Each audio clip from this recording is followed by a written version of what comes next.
Jahiem White responded to Chad Scott going to Texas, and I think you're going to like it.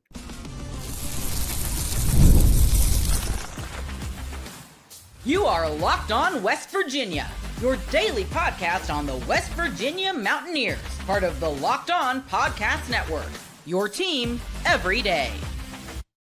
Hey, guys, happy Sunday afternoon. What is up? Welcome in, guys. My name is Mountaineer Paul. I am your host, and this is Locked On West Virginia. So I'm doing it Sunday style today. So let's talk about, let me do this first.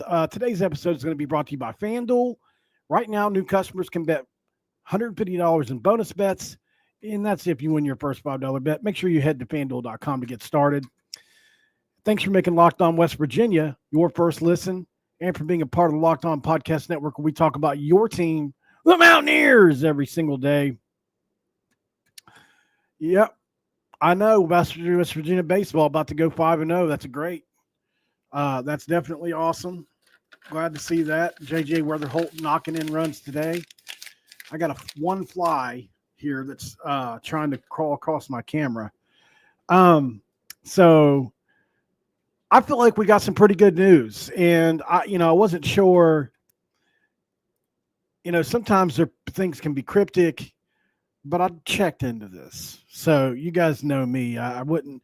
The tweet alone, I don't know if it's enough. Jahiem White put out a tweet. You can guess if it's in response to Chad Scott. It likely is. What did he say? Well, Chad Scott's departure has made West Virginia fans worry, right? I mean, Jahiem running back came to most of our minds, secondary to losing Chad Scott, or sometimes maybe primary. I think a lot of people think that highly of Jahiem. For me, it was, dang, we're losing Chad Scott. Then right after that, it was Jahiem. 1A and 1B in this case, really. So we know how close they were, and he's even gone on record and said, hey, look, I wouldn't have came back had Chad Scott not been rehired. That's a fact. Well, here's his response. Everybody's asking him for a response, right? Everybody. I did. I know Dylan did, one of my listeners, and several others. I think Dylan went a little bit too hard, about 7 or 8 pages long. Ain't nobody trying to read all that, man. So here's what he said. The response is to go harder and be better. So let's respond. WVU football. He posted that on Saturday. There's a caption over it. With every warrior, there's always an obstacle he had to overcome to become stronger. It's just about how you respond. This is his first reaction, right? Since Chad Scott accepted the job at Texas. So he did say, thank you for making me a better person. It's bigger than football the other day whenever this first initially happened. So while it is it's not a long, it's not saying a whole lot. It's like, less is more in this case. And there's a lot of reasons to be excited about this, in my opinion, because we talked about it the other day with Rich Rodriguez. I believe this means he's sticking around for now. Could something happen in between now and spring? Sure. Kids change their mind all the time in college sports. It's just the way it is. Could somebody come knock Jahiem White's socks off, and would he be more apt to leave now? Sure they could. Do I think he would? I don't think he would. I think he's happy here, even though Chad Scott's gone, and I think he realizes the opportunity in front of him in this offense that wants to tote the rock and how he fits in it. With Steve Slayton, Noel Devine is here. He can tell him. He and Noel Devine are basically clones, right? I mean, they're very similar players. There's Noel Devine, and they're working out, probably getting close. Pat White can tell him how this offense works for you. And in my opinion, I think it would be a mistake for him to leave. Although I think he'd be okay anywhere he went. But generally, I think this offense is like literally built for a guy like Jahiem White. So I personally think that was a good thing. The statement he's come out with was perfect. It's a way to answer everybody, because there's probably, I know at least 4 or 5 people personally that had tried to message him encourage him. And I'm personally glad that this is it. He chose to do it publicly like this. So we know Rich Rod said the other day, we're replacing everybody. We may not have one starter returning at one position now outside of Jahiem and Rodney Gallagher, maybe. So this is a lot to replace, and the last thing you need is your star running back to leave too. Do I think we have guys in the room that are really good? I do.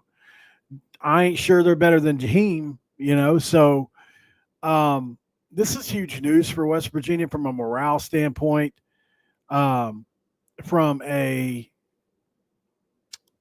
fan morale standpoint, team morale standpoint, and lots of different things. So I'm glad that this is kind of behind us now. We don't have to worry and wait and all that. But sure, something could happen, like I said.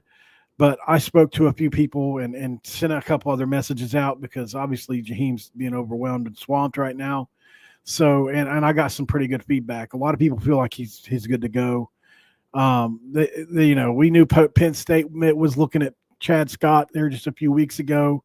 They decided on another direction. We thought we were out of the woods, and then boom, this happens. And you can make an argument that any job associated with Texas right now is top 3 or 4 in the country, maybe top 5, because of the direction of their program. So I absolutely understand, why Chad Scott left. It's just it puts us in a tougher spot. But at the end of the day, I think we're going to be all right. We're going to be all right. Will it be in year one? I think that's to be determined. But what I do know is Jahiem White's going to be a key cog in it, in either a 2 or 3 running back system. Who knows? That's going to be very highly productive. And I think if Jahiem White stays healthy all year long and really learns and acclimates himself into this offense, I think he's going to be a big time surprise player because he had, well, let's just keep it real, a little bit of a down year. 800 yards and 5 touchdowns, I think it was, isn't what we all thought we would see from him this last year with what we had coming back on the offensive line. I'm sure he had more for himself planned. There were a lot of reasons for that, incompetence in a lot of places, but I'm just saying before the year, we all felt like Jahiem White was going to be, I'd compared him to Deuce Vaughn. I thought he was going to have that kind of impact. And although he had his moments, he never really broke loose. He never really, like in Baylor or other games, like it was a tough sledding because we just had no way to get the pressure off. So going forward, I think, got to be happy about the situation that he's in. And hopefully we can manageably get him some more yards this year because I think he's going to be really good for this offense. He's very similar to Noel. I think he's a little – here's where I think they differ. I think he's a little shiftier than Noel Devine was. Like Noel was – he would weave, but it was mostly one cut. He would juke a little bit, but it wasn't like, it's not like Tavon or anything like that. And so I think from a juking standpoint, I think that Jahiem is similar to Tavon, but he doesn't have the top end speed of a Noel, right? So I think those are the biggest differences between them. Not that Jahiem is slow, but he's certainly not just an outright burner that like if he gets in the open field, like he's getting his freshman year, he got caught a few times and he's fast enough to take it the distance from probably 45, 50 in though. Like he's, I don't know what you say he's at. From my eyes, I think he's in the 4.5, 4.6 range, maybe. I don't know. It's hard to tell. It really is. He could be 4.4. Some guys are just football fast that run really good times on the 40. So you never really know. But Jahiem has a little bit of everything. He's got enough speed. He's got explosiveness. Now, this is one of the things I say about Jahiem as well. So his top end speed isn't elite, but his explosiveness is, his juking ability is, and so is his acceleration. It's how, I've always said, it's how quickly do you get to your top end speed? Me, I was a guy that needed 3, 4, 5 steps to get there. Tavon Austin got there in 1.5 steps. Literally, he'd catch the ball, turn, and take one, and then that next step, he's basically at top speed, maybe another step. Guys like that, Jahiem is very similar. He gets up to top speed usually after that first cut. So those are the kind of guys you want at running back, and that's why Jaheim's such a good one. So glad to see that we're going to have our number one guy back in the offense next year going forward because we need him. Got this one fly here. Get away. Get away. All right, so something fun up next, guys. I was trying to think, what do I do as a second topic today? And then I got it. Oh, I forgot to put, well, shoot. I forgot to put this up here, didn't I? Let me change my background really quick. So yeah, I had an idea for a topic in segment 2, and we're going to talk about it next because I got some disagreements, man. I've got some disagreements.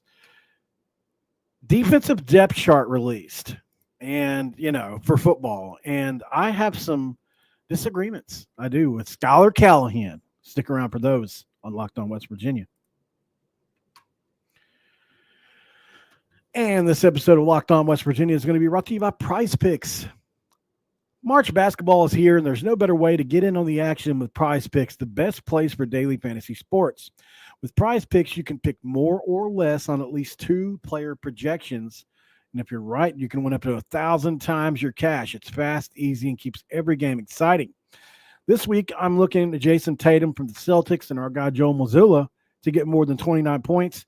And for Anthony Davis, the newly traded guy, for more than 12 rebounds. Quick and easy. I love that I can make my picks in like 60 seconds, guys. It's really easy. It makes me stay engaged with the games because this era of NBA basketball I've kind of fallen out of love with. They are fast payouts. When I win, my money hits in about 15 minutes. No waiting around, really. And Prize Picks even offers weekly promos like Taco Tuesday, where you get discounted player projections for even more value. Download the app today and use code LOCKEDONCollege to get $50 instantly. After you play your first $5 lineup, that's Locked On College for $50 instantly. After you play your first $5 lineup, go to Prize Picks, guys, and run your game. All right, guys, it's segment 2. Let's crack a green tea. What? I don't have a dew. I didn't go to the store and get dew because people have been yelling at me about it. And I thought, you know what?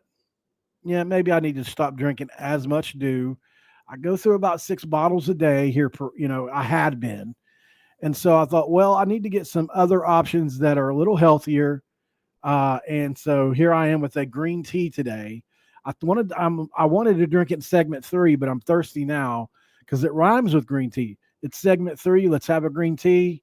Not as good as Dr. P, but stick with me on this. And they're freaking huge for 99 cents, and they taste good. I like it. I'm going to allow it. Oh, my camera's going wild. All right. Let's talk West Virginia football depth chart. So Scholar Callahan released a projected depth chart, and I thought, well, let me look at it. And I started looking at it. And I'm like, I don't know about that one. I don't know about that one. So let's go over what he says here. He said, starting to get real, folks. Spring is here, February 25th, which is the day after my birthday on Tuesday. And he's going to put his pre-spring ball depth chart ready to roll out. And I'm going to react to his offensive one too today. But let's look at this defensive one first because Rich Rod really talked about the defense a lot during his press conference the other day. What did he say? He said, well, this may be the first time he's ever been on a defense where he didn't have one returning starter. I think he missed somebody, but we'll talk about that too here in a second because we all know we got our boy back. He must have forgot about him because of the injury. So we'll talk about Eddie V here in a second. All right, so at defensive end, he's got Jamori Robinson, Elijah Kinsler at number 2, Wilnerson, Telemac at number 3, and Brandon Season at number 4. Robinson is the cream of the crop here and could be someone who ends up bouncing around, playing in some bandit or on the other side of the field. The American Conference Defensive Player of the Year will likely be West Virginia's top pass rushing threat in 2025. Behind him is a bunch of inexperience, and This is a position I'm going to disagree with on. So I agree with 100% that this is Jamoy Robinson. Behind him, I don't think it'll be any of those guys at number two. I think we'll probably bring somebody else in. I don't know who, but I think we'll probably bring in another piece in the spring portal. We'll see. Um, I also think that he forgot about somebody else, but we'll talk about that in a second too. Now, to be fair, there are some people that aren't on campus yet that maybe that's the reason he didn't have them in there, and that's a fair because we we got to talk about my guy Adam Tomchek, the junior college transfer who played at Utah State. I absolutely think he could win one of those jobs or at least be number two. At nose tackle, he's got Hammond Russell, Corey McIntyre, Nate Gabriel, and Amir Leonard, John Charles. So I'm going to be honest here. If Corey McIntyre is healthy, and look, he's been injured 2 off seasons in a row now, but like he's been the most impressive guy in camp, like a couple off seasons in a row on the defensive line, and has gotten injured at the very end. I think he'll win a job if he's healthy at nose tackle. I think he'll win the job. That's my prediction. I've talked to too many people that said he's really impossible to block when he's healthy. Let's just pray that he's not one of these guys that has a ton of potential and can't stay healthy. And let's just pray that it's, these kind of freak injuries that happens to you. Hi, Mr. Barfarkle. I see you down there.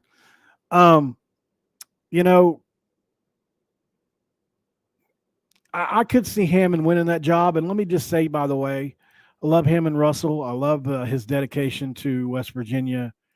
He put out really early on that he was sticking around, and I love that. I think that's an amazing thing. As a matter of fact, I've got money in an account right now to bring him on the show, NIL, but there's not enough in it yet. I need to repost that again. So, because I talked to Hammond like 3 months ago, I need to get back in with Kurt, and you know what? Somebody remind me about that in Discord because we need to finish raising the money to get Hammond Russell on. I totally forgot. I think we got like $200 in there or something like that. We need to get to like 3 or 4. I can't remember what the number was. But anyway, we'll talk about that here in a minute. So Hammond Russell, Corey McIntyre. I mean, look, Nate Gabriel played a lot last year, and he's the wild card here. I really think, man, maybe he'll play at one of the other defensive tackle spots, where Eddie V is, along with Asani Redwood. Now moving on here, defensive tackle. You've got Eddie V, Asani Redwood, and Mekhi Byerson. I think that it's possible that Corey McIntyre or Nate Gabriel could move over to this spot here and win one of these jobs and rotate with Eddie V. I don't know how Eddie V is going to return from injury. If he's healthy, I think he's got a shot to win the job. But I think Corey McIntyre and Nate Gabriel both are a little more talented. That's just my opinion. And I could see one of them maybe winning the job over Eddie V. And it'll be a rotational thing. They're all going to play. And then maybe, but, Eddie V is a good player. I'm not saying he's not a good player. I just have a lot of, Nate Gabriel played. He flashed last year and was really, really good. Corey McIntyre, Hammond Russell, those two guys are the main two guys, in my opinion. We'll see. Bandit. You got Braden Siders, Obinna Onwuka, Ramondo Johnson, and Orion Fisher. This is wild here. Siders will have some help on the way, but I'm interested to see if Onwuka can take a step up and earn some big snaps. Last year at Wyoming, Siders totaled 22 tackles, 6 tackles for loss, and 3.5 sacks. I do agree with this one. I think Braden Siders will win the job. There are guys that are obviously coming on the way, the junior college guys and others, but I think this is pretty set for now until other guys get here. At will, it's Chase Wilson, like it says here. Chase Wilson, Ben Cutter, Ashton Woods, and Curtis Jones Jr. He says, Wilson makes the most sense here. He has the most experience and brings the level of physicality and toughness that Rich Rod wants, along with the vocal leadership. Ben Cutter can bounce up inside at times, but putting him at the wheel strengthens the depth of the group. I agree with Chase Wilson here. I think he is absolutely going to be a stud in this defense, and I'm excited to watch him play because, man, he is so talented. I love that they told him he was going to be the Danny Stutzman of this group. So that excites me. That's like that was their recruiting pitch to him. That's what he told me on the phone. By the way, I need to get him on the show. He told me he would come on a few weeks back. I need to call him. I've got his number in here. Um, Mike linebacker Reed Carrico, which is my from my hometown. He says Carrico played outside of Josiah Trotter on hand last year. Yeah, but I think moved inside suits him best. Wouldn't be shocked if WV tries to add one more linebacker inside the portal window to allow Williams and Hasty time to develop. I agree with that too.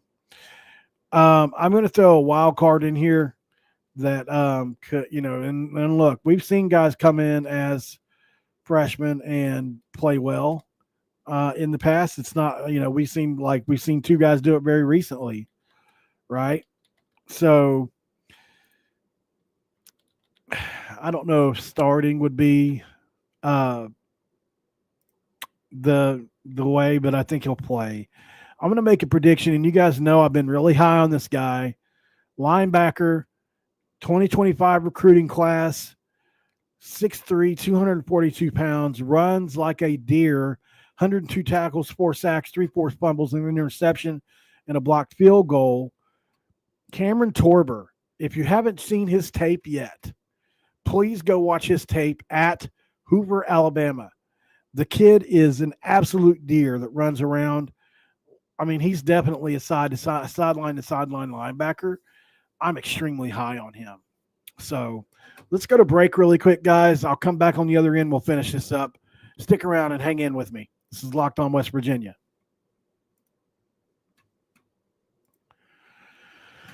And this episode of Locked On West Virginia is brought to you by, of course, where is it? FanDuel. There it is. FanDuel. When the game tips off, the NBA action is just getting started, and there's no better place to get it than on FanDuel, America's #1 sportsbook. With FanDuel, you can place live bets throughout the game, so even if you miss your opening tip and want to bet on the fourth quarter comeback, you can stay in the action. And if you're looking for a bigger payout, you can even combine your live bets into a same-game parlay. I love using FanDuel's live betting feature because it keeps every moment on the field and exciting. Whether I'm backing my team for a late-game pep rally or picking a player to hit a clutch three, I never feel like I've missed my chance. Plus, the app is easy to use. And when you get paid, it's instantaneous money. Right now, new customers get $150 in bonus bets. That's if you win your first $5 bet. Visit FanDuel.com to get started today and join the FanDuel.com for your shot at $150 in bonus bets. Make every moment more with FanDuel, guys, the official sports betting partner of the NBA. And it's segment 3. Let's try some tea, the green kind. That's not bad. That's not too bad. All right. So I was talking about Cam Torber as we moved along there, and I would, like I said, go check his tape out if you ever get a chance. Big fan of him. I think he'll figure out a way to slide in there somewhere. So Caden Beiser, Ricky Williams, Michael Hasty. I see where he's coming from there. Those are all really good young guys. At corner, who's going to win the starting job at corner? I wonder. Michael Coates Jr. Shut down corner, man. He's going to eliminate one half the field.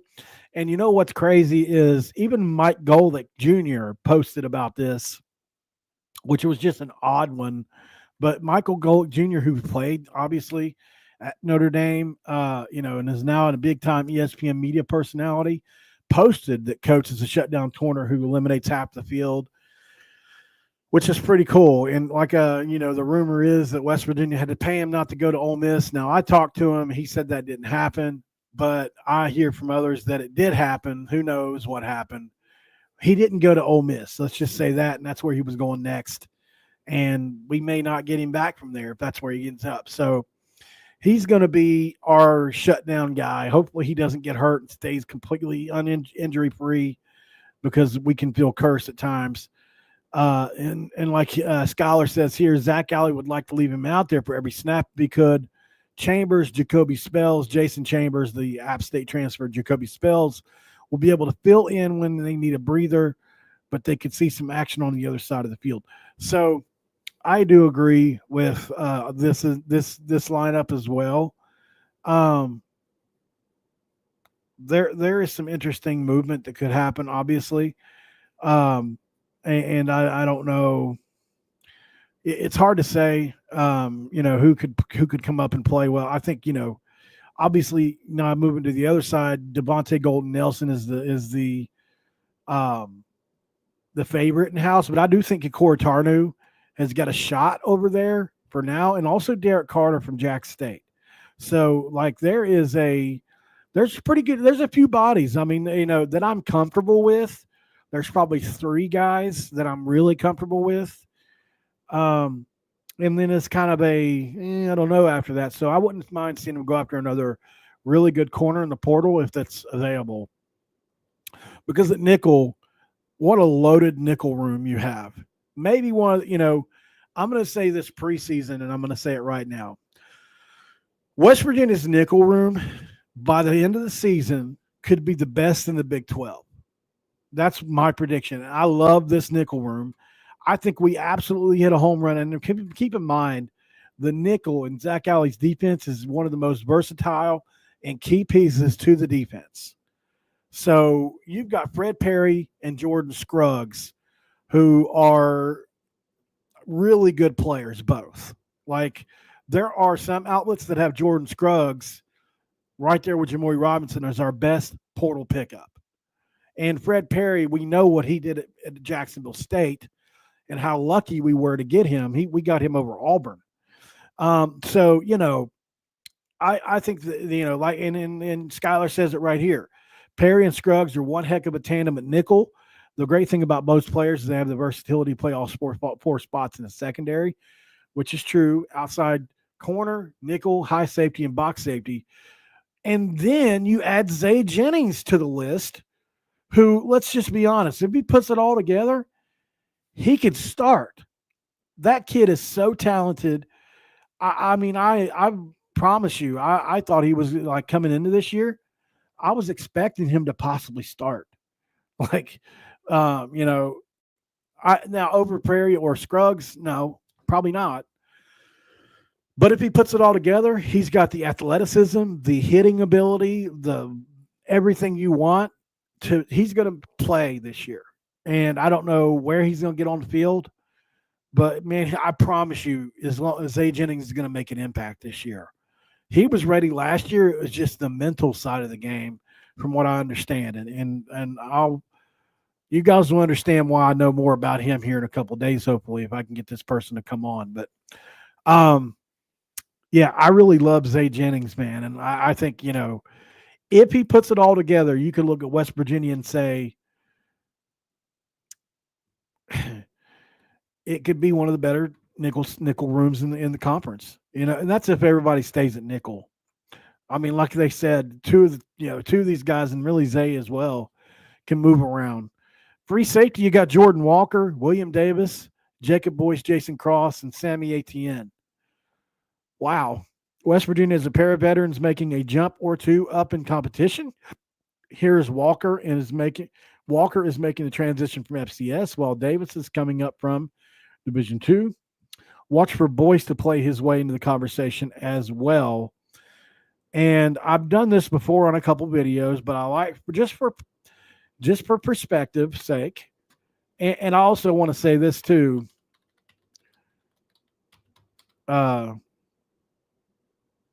There it is. At Sub-Zero Era, William Davis has won the Weight Room Warrior of the Week already. I think he's got a shot to do something for us. Like, you go look at the tape on him. He is incredibly intelligent on tape. Like, that's the number one thing that jumps out for him. Like, he from a smart standpoint, blows me away on tape. He's great at anticipatory things. And look, he was at Virginia Union. I went and I've said it a couple times now. And for those of you that haven't heard this, he was first team all conference, although Virginia Union, I get that, but he had 126 tackles, 26 tackles for loss, 12 picks, 3 interceptions for return for touchdowns, 3 sacks, 2 forced fumbles. He was a 2-time team captain and 2-year starter. If he can be 80% of what he was at this level, or even 75%, you want to talk about an incredible pickup, and I do believe he's got the chops to make the jump. I do. I don't think he'll start over Jordan Walker, but I do think he's got a shot to. He's just a little undersized, but man, is he so productive. So I'm looking forward to him too. And then the strong safety is Justin Harrington's, race to lose. Everybody knows that. He's already played in this defense or a variation of it under Venables, and then Alley came in and he left, I believe. I don't know if they crossed paths. I'll have to find that out. But Justin Harrington started at Oklahoma in 2023 in the secondary and then transferred to Washington after an injury to where he didn't recover fast enough and didn't start there. So if he's 100%, it's going to be super exciting to see what he can do. And I'm looking forward to it.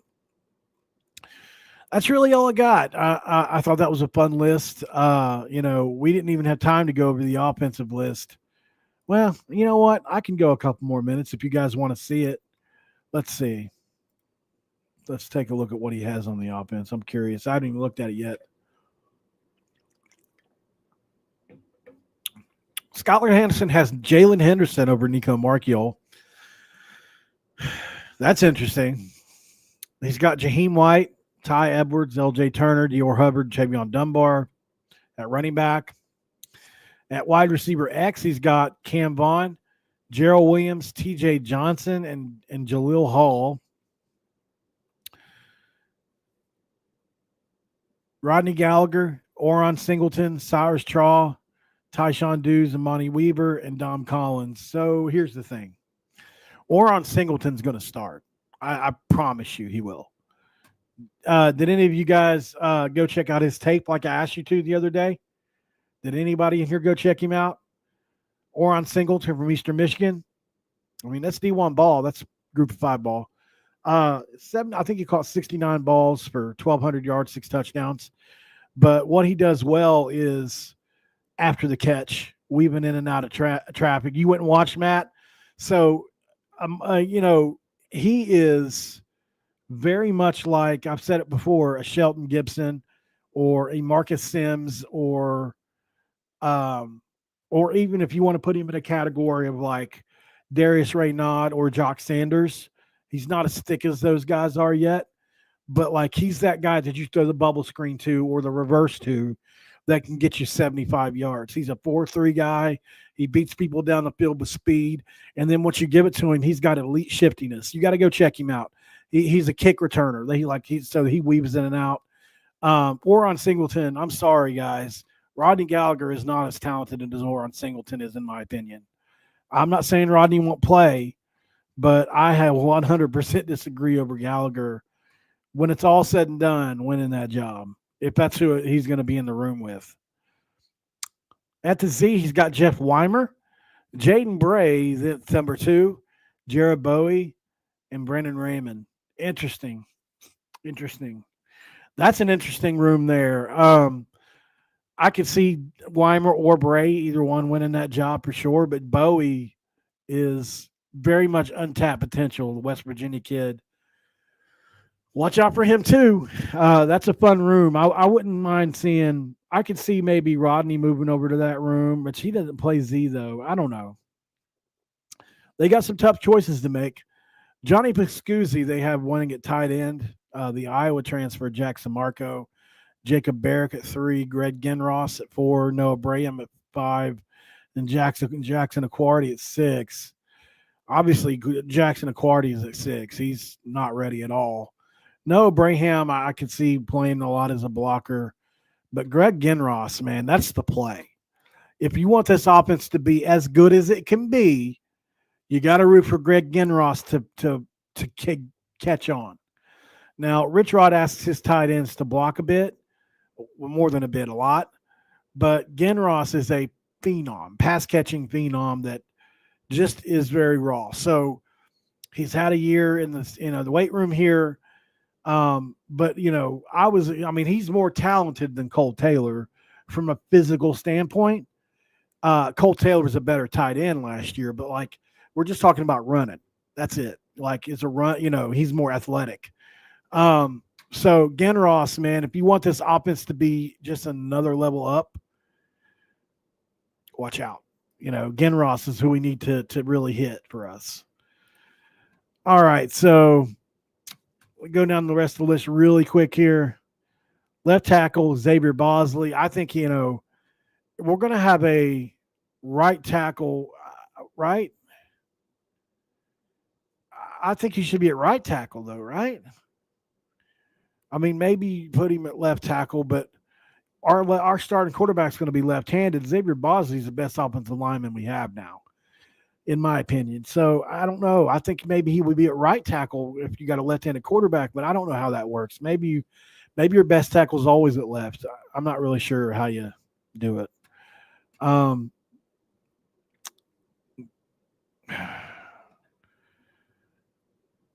I guess.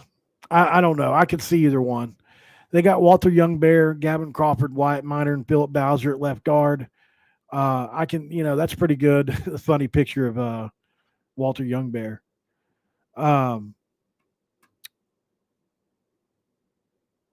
Interesting. He's always in the left guard, so that's not surprising. He got Landing Livingston, Robbie Martin, and Hamidi at 1, 2, and 3 at the center spot.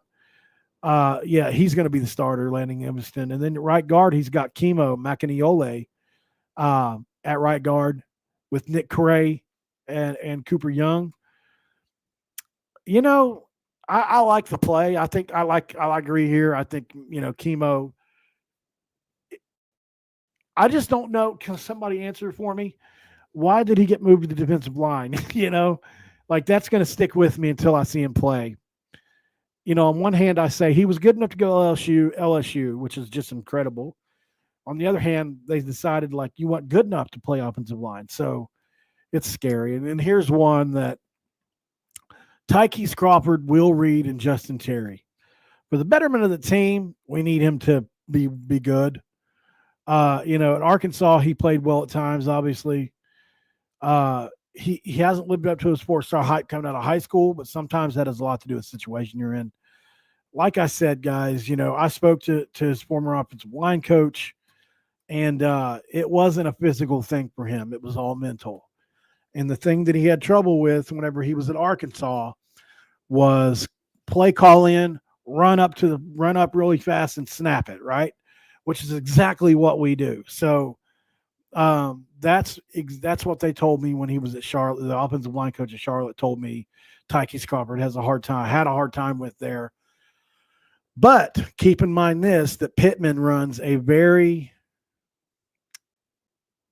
intricate offensive line scheme. So I don't think it's as intricate, or it's more intricate than what we run. So I got it for Christmas. Somebody asked me about where I got my sweatshirt. I got it for Christmas. I'll ask. Thanks for joining, guys. Hit the like button on your way out. We got about 300 in here today. That's a pretty good number. I'm happy with in the off season. I mean, we were doing 3,000 just a few weeks ago, so it's like a pretty big drop, but that's okay. To be expected. So if you can, hit the like button before you leave. You just move your thumb a little bit or your clicker. Hit that subscribe button if you're new around here, and turn your notifications on. I do have a Discord if you're interested. Maybe somebody that's in here can post that. I don't know if anybody's in here or not, but other than that, guys, I got to say one more thing, and then we're out of here. Thanks for making Locked On West Virginia your first listen. Being part of the Locked On Podcast Network, where we talk about the Mountaineers every single day. Thanks for making Locked On your first listen, guys. Like I said, check out Locked On College Basketball with Isaac Shade and Andy Patton next. Don't wait for March. Be the most informed college basketball fan now. Find Locked On College Basketball on YouTube or wherever you listen to your podcast, and I'll see you on the next one. Have a great one, guys. Hope you enjoyed your Sunday. I've enjoyed mine so far. And I'm out of here, guys. See you tomorrow.